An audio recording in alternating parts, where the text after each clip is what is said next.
Apa ciri-ciri mereka yang darahnya sudah mulai rusak, pembuluh darahnya sudah mulai tersumbat? Ya kaki gampang kesemutan, gampang baal, kebas-kebas. Kalau di kepala yo sering migrain, leher kenceng, tubuh lemah. Kalau terjadi sumbatan di jantung akan nyeri dada, sesak dan seterusnya. Itu menunjukkan bahwa sudah terjadinya kerusakan darah dan pembuluh darah. Pertanyaannya lagi, apa yang menyebabkan kerusakan darah dan pembuluh darah sehingga terjadinya kerusakan di sel-sel kita? Penyebabnya karena faktor radikal bebas. Tolong ini diperhatikan, ini penting sekali ilmunya.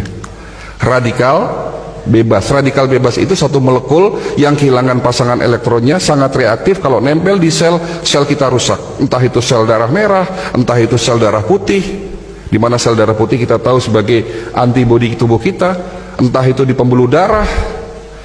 Kalau terjadinya kerusakan di pembuluh darah, ya akan terjadi peradangan. Ini bahaya sekali kalau terjadinya peradangan atau inflamasi terjadi di pembuluh darah kita. Ini yang menyebabkan pembuluh darah kita menjadi rusak, yang pada akhirnya kolesterol, zat-zat sisa itu mengendap di tempat terjadinya peradangan tadi, sehingga terjadi yang namanya plak atau sumbatan pembuluh darah. Nah, radikal bebas itu terbentuk akibat proses oksidasi. Tolong perhatikan lagi. Oksidasi ini apa? Oksidasi itu contohnya kalau di luar sana besi berkarat. Berarti tubuh kita bisa karatan, ya. Proses oksidasi terjadi secara alami, Bapak Ibu sekalian. Bisa kita bernafas, beraktivitas, saya berbicara, bahkan kita tidur terjadi proses oksidasi. Ya, karena manusia tidak bisa menghindari proses oksidasi, Allah sudah menciptakan obatnya ada dalam tubuh kita. Diproduksi tanpa Bapak Ibu sadari sejak kita kecil, ya, di saat kita lahir di dunia sampai nanti kita mati. Ada obat dari segala macam obat, rajanya obat sebagai benteng pertahanan pertama yang dapat menetralisir terjadinya oksidasi. Kalau tidak ada obat ini, 5 menit tubuh kita rusak, Pak. Namanya antioksidan, betul. Kalau hari ini kita masih berkecimpung di vitamin, di antibodi, sudah ketinggalan zaman, Pak. Hari ini dokter-dokter di Eropa, di Amerika, penemu-penemu suplemen itu bagaimana caranya menemukan satu antioksidan yang kembali lagi tujuannya untuk menetralisir terjadinya oksidasi agar tidak terbentuk yang namanya radikal bebas. Ini penting sekali. Antioksidan diproduksi dalam tubuh kita. Ada 2, glutathione dan superoksid dismutase. Glutathione itu rajanya antioksidan, ya. Dan SOD panglimanya. Ada raja yang memimpin negara, ada panglimanya atau perdana menteri lah. Jadi yang menjaga tubuh kita itu sesungguhnya bukan antibodi. Antibodi itu benteng pertahanan kedua, Pak. Benteng pertahanan pertama namanya antioksidan, glutathione dan superoksid dismutase.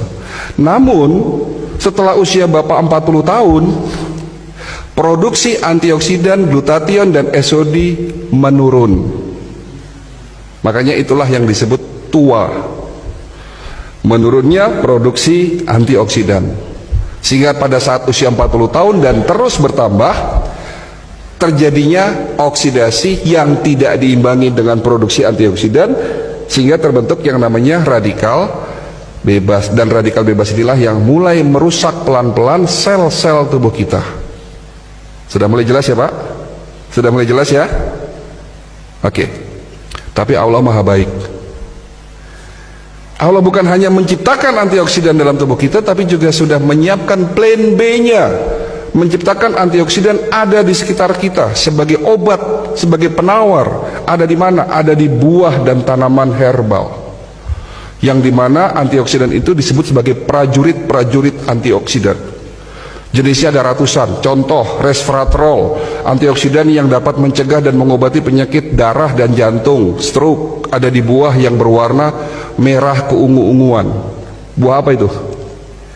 Anggur, blueberry, strawberry, buah delima. Terong bukan buah, Pak. Ya. Tapi ada juga buah yang banyak mengandung antioksidan resveratrol. Selain itu juga banyak mengandung antioksidan lainnya. Tapi mungkin buah ini dianggap sebelah mata oleh kita. Padahal ini rajanya buah yang ada di Indonesia. Mungkin kalau delima susah, blueberry susah. Tapi buah ini ada di Indonesia. Namanya buah jamblang. Oke, jamblang bagus. Tapi ada yang lebih baik dari jamblang. Apa? Buah manggis, Pak. Kapan terakhir makan buah manggis?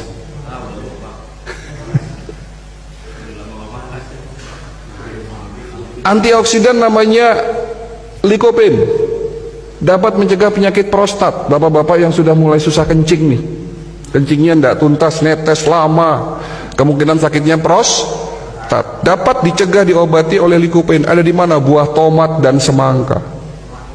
Tomat dan semangka, makan tomat dan semangka tiap hari.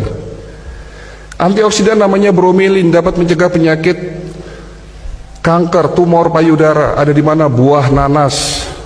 Bilang sama ibunya di rumah kalau pengen tidak kena penyakit kanker payudara, makan nanas tiap hari. Dan nanas juga dapat mencegah penyakit osteoporosis karena mengandung kalsium yang sangat tinggi. Untuk mencegah penyakit Alzheimer atau pikun, makan buah alpukat. Untuk mencegah penyakit batu empedu, makan buah apel. Dan semua buah mengandung prajurit-prajurit antioksidan. Siapa di antara Bapak Ibu yang setiap hari makan minimal 3 jenis buah-buahan?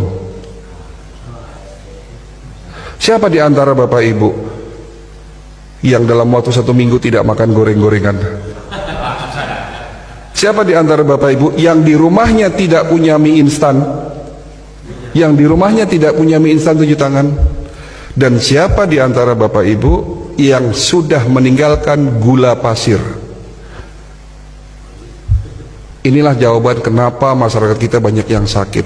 Sementara Allah sudah memberikan berkah luar biasa kepada bangsa kita. Betul? Iklim terbaik, tanah paling subur, produsen buah terbesar di dunia, dan produsen tanaman obat terbesar nomor 2 di dunia. Ada 40.000 jenis tanaman obat yang belum kita manfaatkan secara benar. Ya. Antioksidan. Lalu bicara antibodi. Antibodi nggak usah dibahas lah, udah terlalu kuno ya.